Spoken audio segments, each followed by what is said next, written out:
If you ever collapse on a busy street, here is a piece of advice that sounds insane, but could save your life. Do not hope for a big crowd. Hope for one person.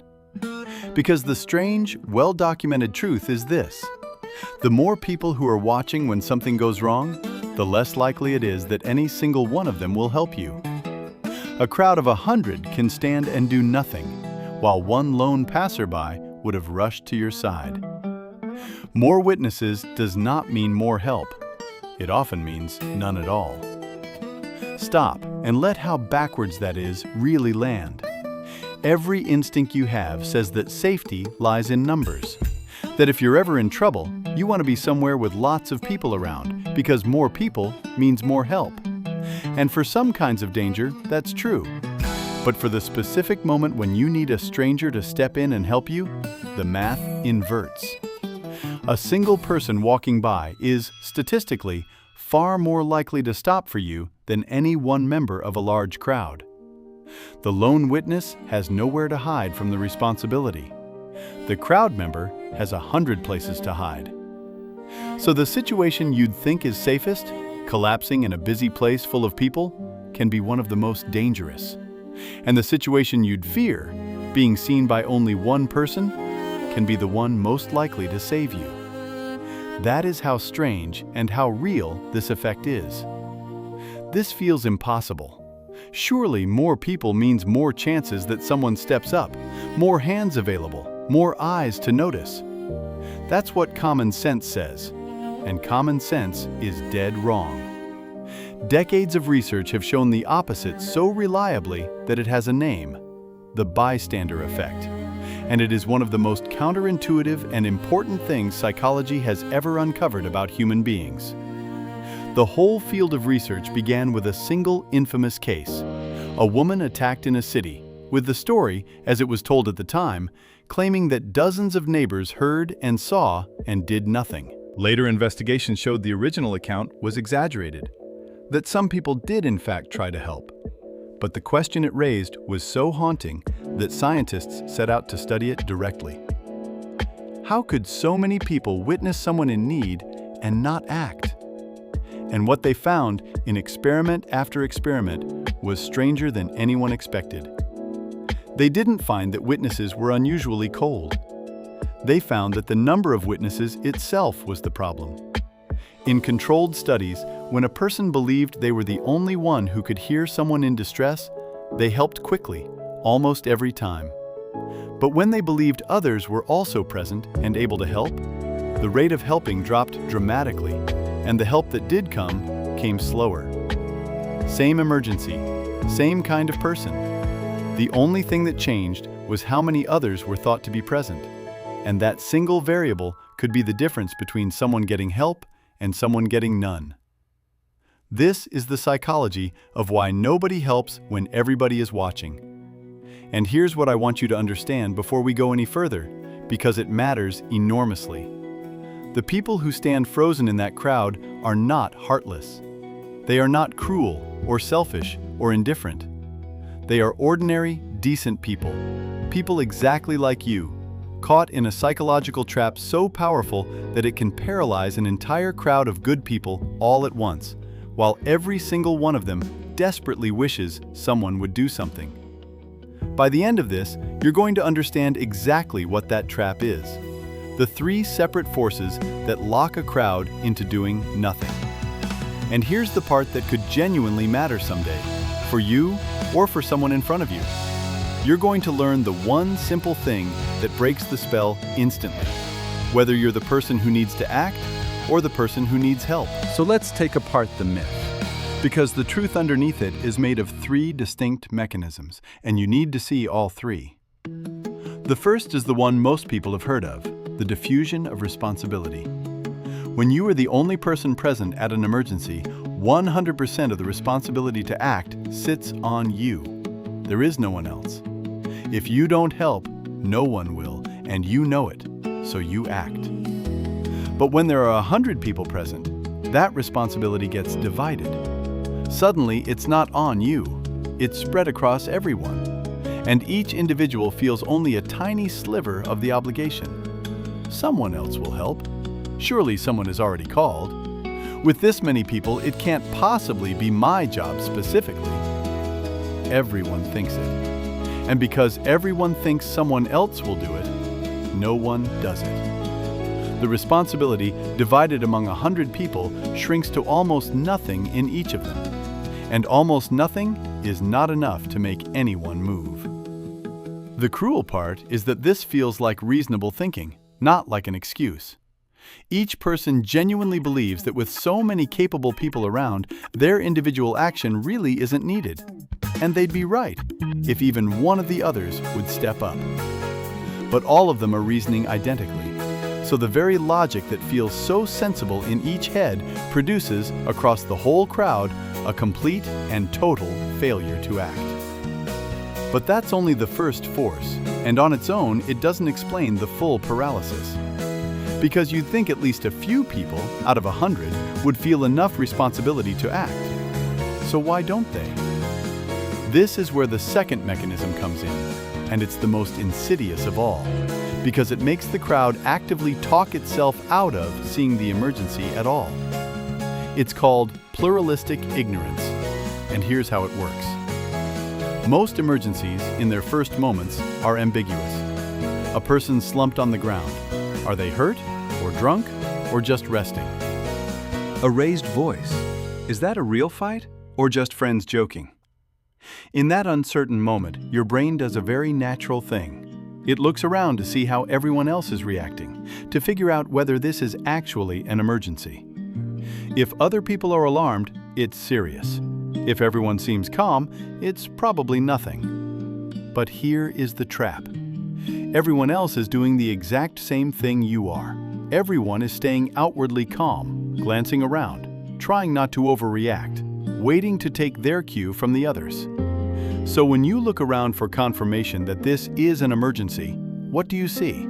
A crowd of calm-looking people, and you conclude they're all calm, so it must not be serious. Meanwhile, every single one of them is looking at you, seeing your calm face and reaching the exact same false conclusion. The whole crowd is frantically reassuring itself, off of each other, that nothing is wrong, when in fact, everyone is privately uneasy and just hiding it. You are all fooling each other into inaction, each person's mask of calm becoming everyone else's evidence that there's no emergency. The crowd talks itself out of helping, silently, through 100 people all misreading each other at once. There's a classic experiment that captures this perfectly. People were placed in a room to fill out a questionnaire, and then smoke began to seep in under the door, the kind of thing that, in real life, you'd want to report immediately. When a person was alone, most got up quickly and went to tell someone. But when there were others in the room who, by arrangement, stayed calm and kept working as if nothing was wrong, the real participant often did nothing. They glanced at the smoke. They glanced at the calm faces around them. And they sat there, in a room slowly filling with smoke, sometimes until it was thick enough to make them squint, because everyone else seemed unbothered, so it must be fine. They literally chose the calm of the crowd over the evidence of their own eyes. That's how powerful pluralistic ignorance is. It can talk you out of reacting to smoke in your own face simply because the people next to you are pretending not to notice it. And then there's the third force, and it's the one that keeps even the people who suspect something is wrong rooted to the spot. The fear of embarrassment. Psychologists call it evaluation apprehension, but it's simpler than that. It's the terror of looking foolish in front of all those people. What if I rush in and it turns out to be nothing? What if I call for help and the person was fine, and now everyone is staring at me, the idiot who overreacted?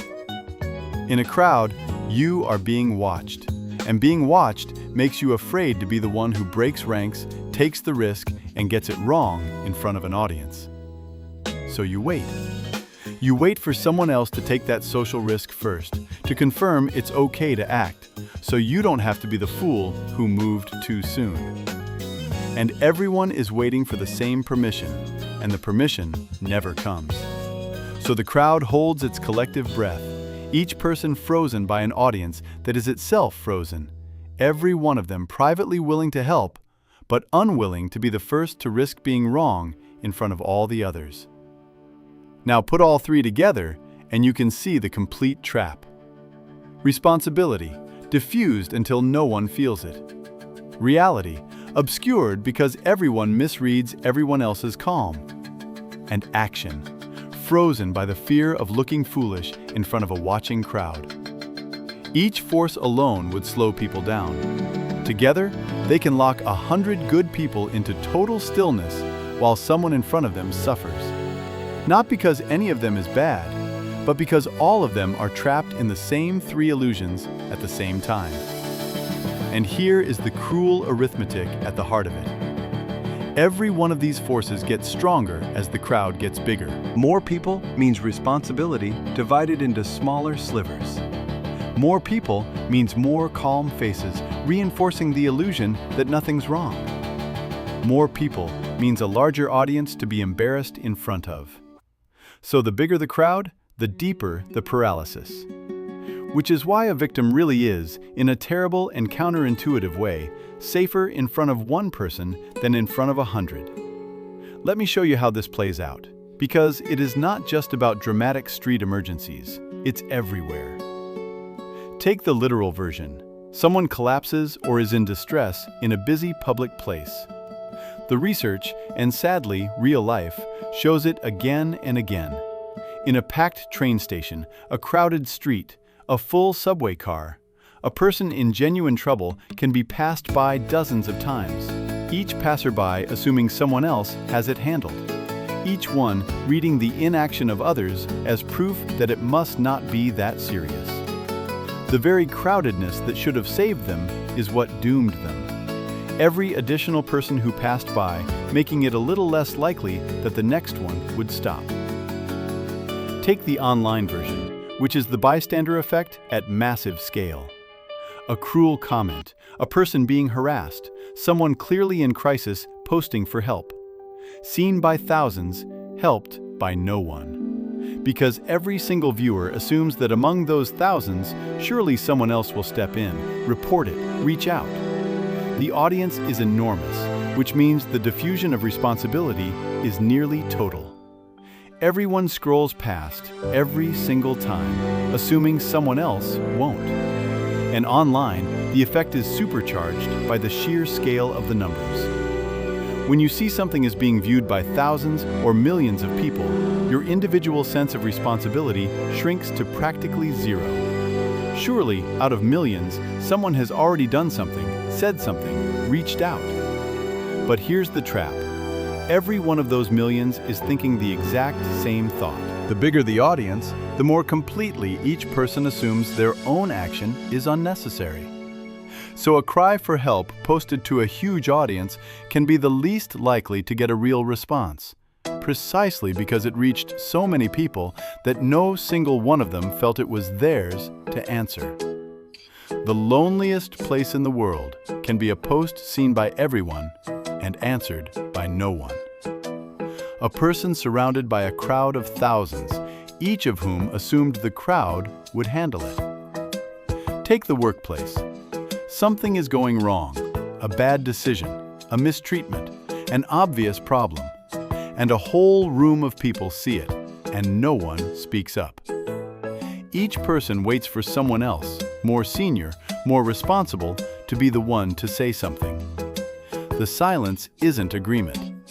It's a room full of people all diffusing the responsibility onto each other, each privately uneasy, all of them paralyzed by the same trap.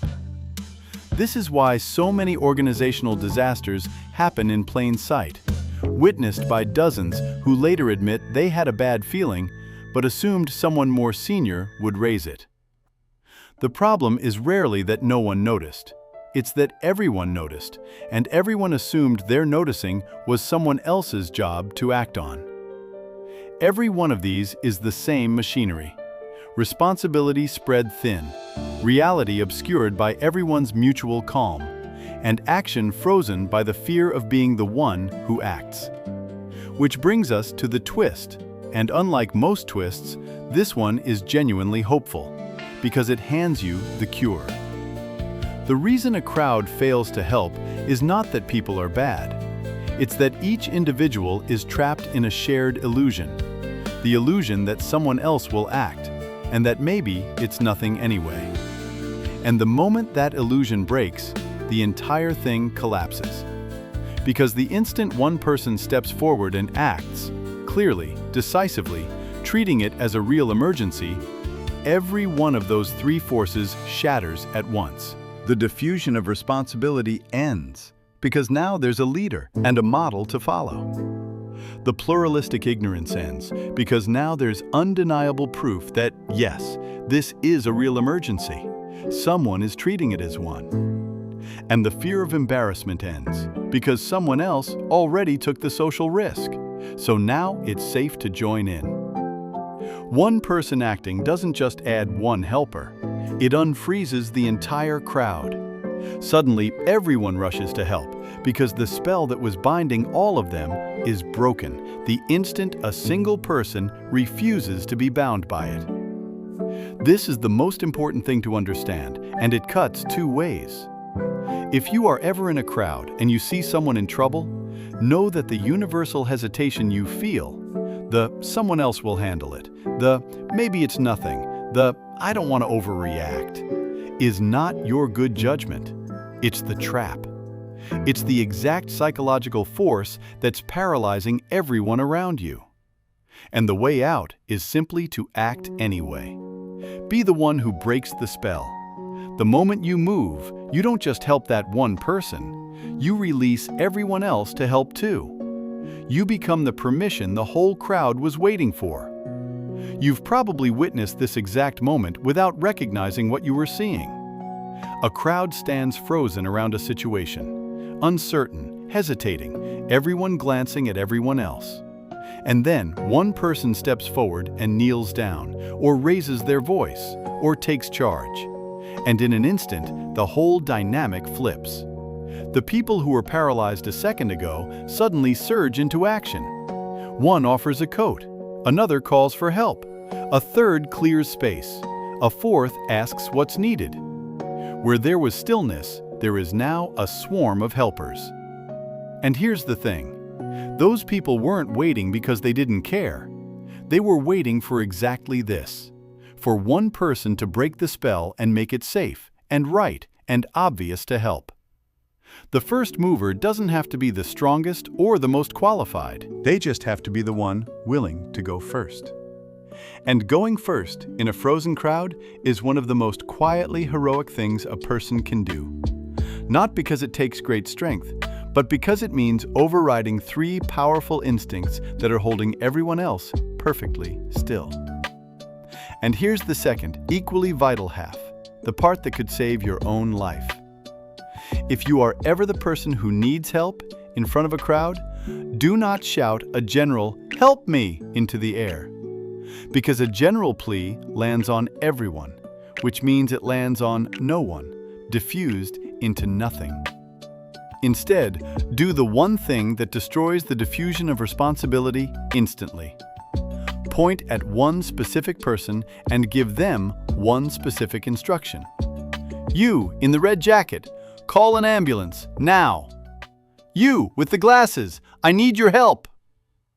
The moment you single out one human being and assign them a clear, personal task, you collapse the entire diffusion of responsibility onto that one person.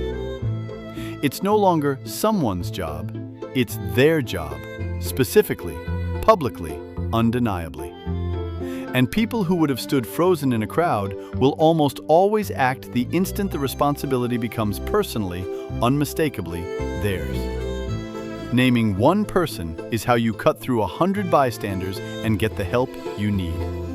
It is, quite possibly, the single most useful thing in this entire video. So what do you actually take from all this? The first thing is awareness itself, because it is a genuine protection. Now that you know the bystander effect exists, you can feel it operating, in yourself and around you. The next time you're in a group and something seems wrong, and you feel that familiar pull to wait, to assume someone else will handle it, to not make a scene, you can recognize that pull for exactly what it is. Not wisdom, the trap. And simply knowing it's the trap loosens its grip enough for you to push through it. People who have learned about the bystander effect are measurably more likely to help, precisely because they recognize the freeze when it comes and override it on purpose. The second thing is to default to acting. When in doubt, treat it as an emergency. The fear that stops people is the fear of overreacting, of being embarrassed if it turns out to be nothing.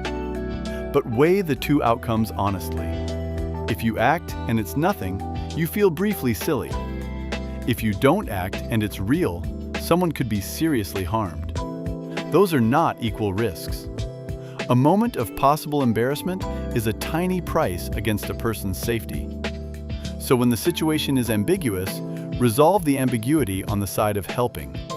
Be willing to be the fool who overreacted, because that fool is also, sometimes, the person who saved a life. And here's a reframe that makes this easier in the moment. The embarrassment you're so afraid of, the fear of looking foolish if it turns out to be nothing, is, as we now know, largely an illusion to begin with. People are not watching you nearly as closely as you imagine, and they forget your supposed blunders almost instantly. So the thing holding you back is a small, imaginary, short-lived embarrassment, weighed against the very real possibility that someone needs help and you're the only one willing to give it. When you put those two on a scale honestly, it isn't close. The worst realistic outcome of acting is a moment of mild awkwardness that no one will remember by tomorrow. The worst outcome of not acting is something you might carry for the rest of your life. Once you see the trade clearly, the choice makes itself. Risk the embarrassment. Always risk the embarrassment. It is the cheapest insurance you will ever buy against a far heavier regret. And the third thing is to assign, not announce.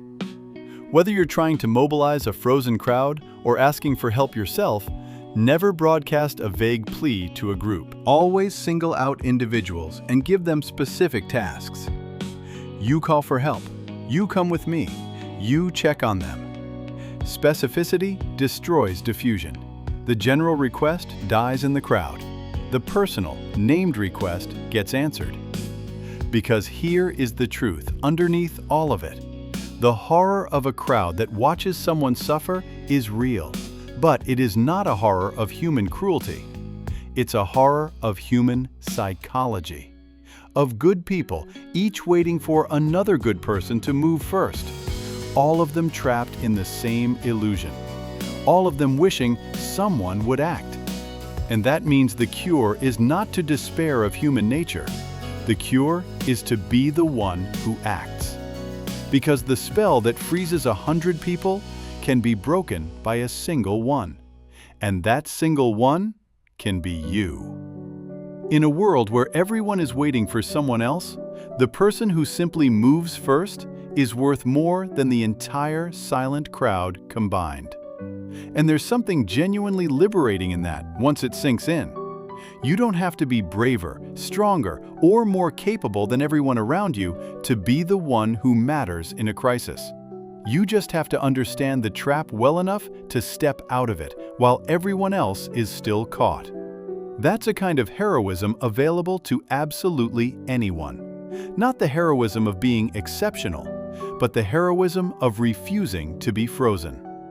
The crowd is not your competition and not your excuse. It's 100 people all secretly hoping you'll be the one to go first. So be that person. Decide now, in advance, before you're ever in that moment, that when something is wrong and everyone is frozen, you will be the one who moves. Make it a promise to yourself today, so that you don't have to find your courage in the chaos of the moment. You'll have already found it here. Now, here's something to carry into the next one. We've just seen how being part of a group changes whether you'll help a stranger. But here's a twist about helping that turns everything upside down. You'd assume that doing someone a favor would make them like you more. And it does. But the much stranger truth is the reverse. Doing someone a favor makes you like them more. The person who helps ends up more attached to the person they helped, not the other way around.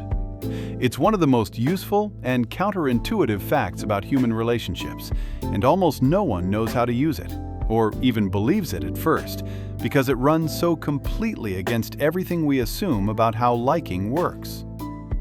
Why you like someone more after you do them a favor is the next thing we need to talk about. For now, I want one honest answer.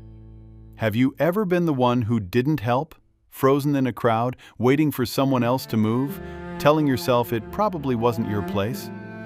Or have you been the one who finally broke the spell and acted, and watched everyone else suddenly spring to life around you?